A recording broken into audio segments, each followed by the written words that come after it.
नमस्ते, जय सिया राम। 6 दिसंबर 2024 आज क्यों पूरे हिंदुस्तान की पुलिस अलर्ट पर है?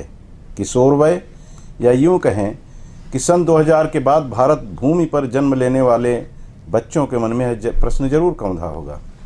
अब जब वे पढ़ते हैं कि 6 दिसंबर 1992 की तारीख ने उस तवारीख का मुंह मोड़ दिया था जब एक बहसी मुगल शासक के सेनापति ने श्री राम जन्मभूमि की शक्ल बदलकर वहाँ नमाज पढ़ने के लिए मस्जिद बनवा दिया था, तब उन्हें खुशी होती है कि चलिए हिंदुओं ने एक विवाद को हमेशा हमेशा के लिए ख़त्म कर दिया।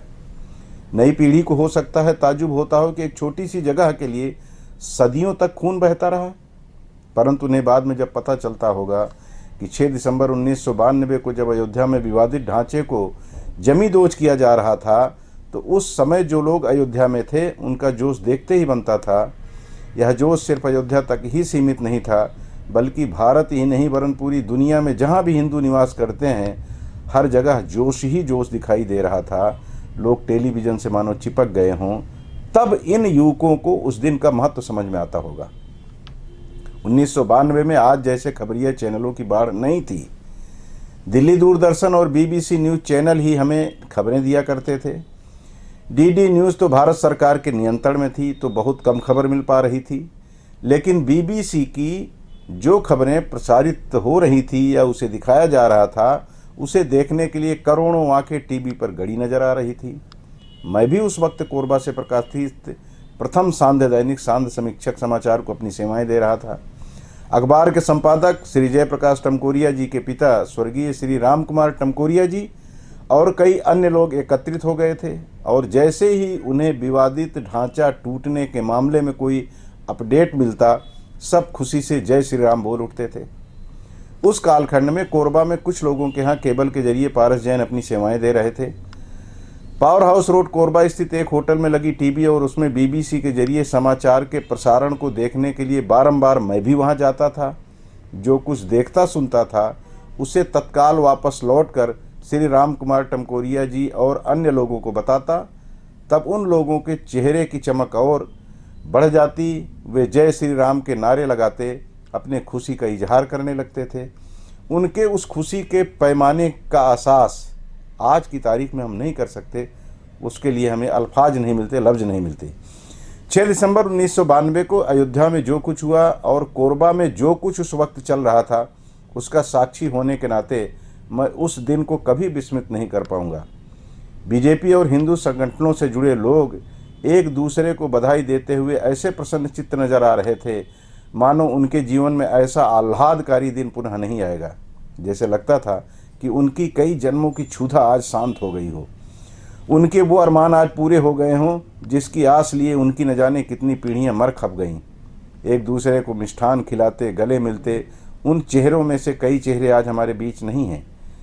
लेकिन 6 दिसंबर 1992 को जो उन्होंने हर्ष ध्वनि प्रकट किया था, वह आज भी उनकी बॉडी लैंग्वेज के साथ मुझे याद है जब तत्कालीन प्रधानमंत्री श्री नरसिम्हा राव जी के नेतृत्व वाली कांग्रेस सरकार ने उत्तर प्रदेश समेत कई राज्यों की भाजपा सरकारों को बर्खास्त कर दिया था।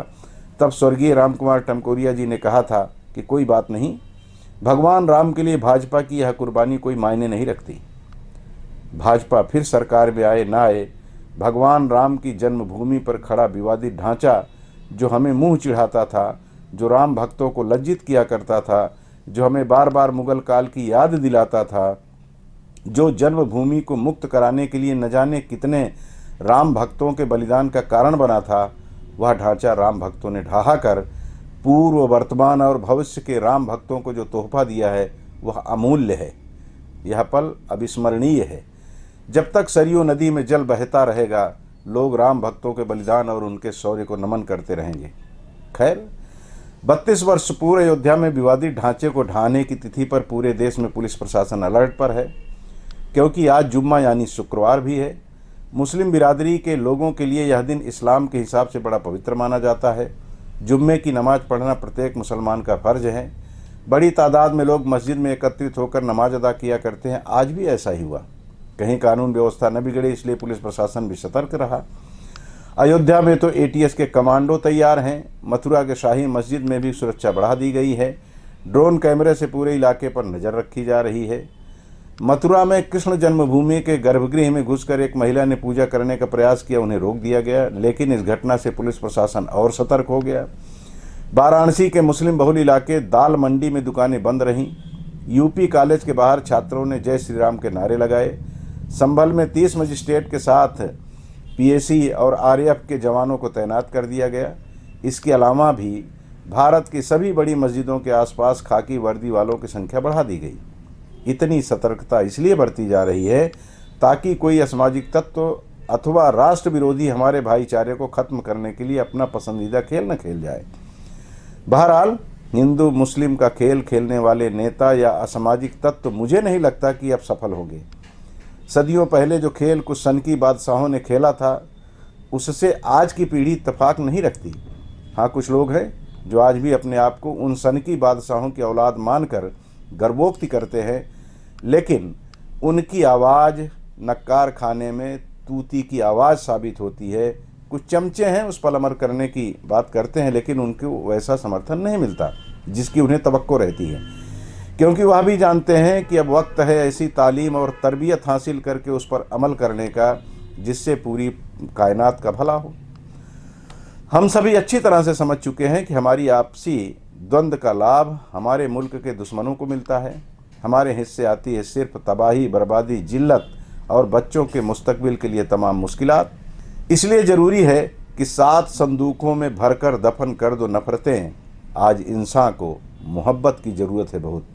हाँ, एक बात और याद रखना है हमको कि बांग्लादेश में जिस तरह से भारतीयों के साथ दुर्व्यवहार हो रहा है, जिस तरह से उनके साथ बर्बर व्यवहार किया जा रहा है, उसकी मुखालफत करने के लिए जो कुछ हम जहाँ पर हैं कर सकते हैं हमें करना चाहिए, और कुछ न करें तो उसकी मुखालिफत करें, उसकी निंदा करें, मुजम्मत करें, उसके विरोध में स्वर बुलंद करें, इतना तो आवश्यक है। खैर, जय सीताराम, जय हिंद।